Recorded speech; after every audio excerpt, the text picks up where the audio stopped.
Management যেরকম plan করছেন, ওনাদের কথাবার্তা বোঝা যাচ্ছে যে ওনাদের প্ল্যান মতোই টিম করতে পারছেন। ওনারা সিলেটের প্লেয়ারদের একটা প্রাধান্য দিচ্ছেন, তো সব কিছু মিলে আমার কাছে মনে হয় যে খুব একটা ব্যালেন্স টিম হয়েছে। আর মিরাজ বাইরে প্রায় তো আমরা খুশি, এর জন্য তো উনি আমাদের সাথে ডাইরেক্ট সাইনিংয়ে আসছেন। গতবারের টুর্নামেন্ট সেরা পারফর্মার ছিলেন, তো ইনশাল্লাহ এবার আশা করি যে উনি সিলেট টিমকে লিড করবেন চ্যাম্পিয়নশিপের জন্য। যাদের নাইম শেখ নিয়ে আপনাদের প্ল্যানটা কি ছিল আসলে? অনেক 1,10,00,000-এর মতন দলটা গিয়েছে, মানে আসলে আপনাদের প্ল্যানটা কি ছিল? যেটা হয় আপনারা জানেন যে নাইম লাস্ট ইয়ার খুবই মানে বেস্ট ব্যাটসম্যান ছিল, ভালো পারফর্মার ছিল। স্বাভাবিকভাবেই প্রতিটি দলই চেয়েছে যে না হলে তো আর 1 কোটি বিট হতো না। তো আমরা আসলে ওই ইচ্ছা ছিল নাইমকে নিয়ে। তারপরেও প্রত্যেক টিমের একটা বাজেট থাকে, ওই আমরা আসলে আমাকে তো একটা প্লেয়ার নিলেই হবে না, আমাদেরকে একটা বাজেট দেওয়া হয়েছে এবং ওইটার মধ্যে 12টা প্লেয়ার নিতে হবে। তো আমরা আসলে সেই চিন্তা করে আমরা আমাদের যতটুকু অ্যাবিলিটি ছিল আমরা সেই পর্যন্ত আসলে রিচ করেছি। এখন আনফর্চুনেট সেটা পাই নাই, সেটা তো আসলে আমরা ওর রিপ্লেস হিসাবে আমাদেরকে যেটা বেস্ট মনে হয়েছে সেটাকে পিক করার চেষ্টা করেছি। মিরাজকে চেয়েছিলেন বা যাদেরকে নিয়ে দিন নকশা করেছেন তাদের সবাইকে কি দলে ঘুরাতে পেরেছেন? টিম ম্যানেজমেন্ট তো এটা নিয়ে ওয়ার্কআউট করছে, আর যেরকম আশা ছিল ওই আশা অনুযায়ী আমরা মনে করি যে আমাদের আশা পূরণ হচ্ছে। আমি এখানে থাকি,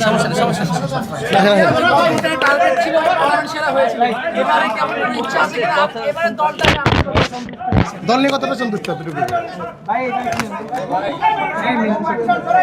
আরে ভাই কেমনে করবো, হাতে 7-8টা।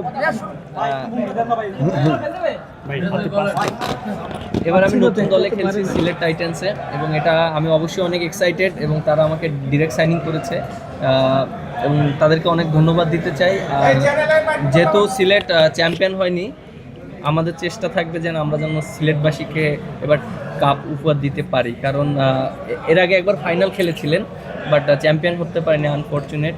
বাট আমরা চেষ্টা করব ভালো খেলার জন্য, এবং যেটা বললো যে হ্যাঁ আমরা বেশ কিছু সিলেটি প্লেয়ার নিয়েছি, যেহেতু আমাদের সিলেট টিম এবং ফ্যান ফলোয়ার অনেক ভালো, সেইভাবে আমরা ভালো একটা কম্বিনেশন করে চেষ্টা করেছি ভালো একটা টিম করার জন্য। মিরাজ ভাই হয়েছে মোহাম্মদ আমিরকে আপনারা ডাইরেক্ট সাইনিয়ে নিয়েছেন, মোহাম্মদ আমিরকে নিয়ে কি বলবেন? আসলে খুবই কয়েকজন বোলার এবং কি আগেও সিলেট দলে খেলেছিল। হ্যাঁ, ও তো অনেক এক্সপিরিয়েন্স প্লেয়ার, এবং দেখেন যে ওর যে এক্সপিরিয়েন্সটা আছে সেটা যদি কাজে লাগাতে পারি তাহলে টিম অনেক হেল্প হবে। থ্যাংক ইউ ভাই। Thank you. আপনাদের দেশীয় প্লেয়ারগুলো নিয়ে আপনারা কতটুকু সন্তুষ্ট? অন্য কাউকে চেয়েছিলেন কিনা বা প্রত্যাশা অনুযায়ী হয়েছে কিনা আপনাদের দেশীয় প্লেয়ার? আপনি দেখেন ফার্স্ট বিটিংই তো নাইম শেখ অনেক দাম আমরা চিটাগংয়ে উঠিয়েছি, কারণ যেহেতু নাইম শেখ লাস্টের টপ পারফর্মার ছিল এবং ও সবসময় ডোমেস্টিকে অনেক ভালো খেলে। আপনি বিপিএল দেখেন, ফার্স্ট ক্লাস বলেন, তারপরে আপনি সব যে টুর্নামেন্টগুলো সবসময় পারফর্ম করে থাকে, সেজন্য আমরা ওকে চেয়েছিলাম। আর যেহেতু লাস্ট ইয়ার খুলনায় খেলেছিল, আমার আন্ডারে খেলেছিল, ও পারফর্ম করেছে, ওর প্রতি কনফিডেন্টটাও ছিল। যেহেতু লাস্ট পর্যন্ত আমাদের একটা বাজেটের ব্যাপার ছিল, সেজন্য টিম ওইভাবে যারা সব ধরনের খেলার খবর পেতে সাবস্ক্রাইব করুন, সঙ্গে থাকুন খেলার পাতার।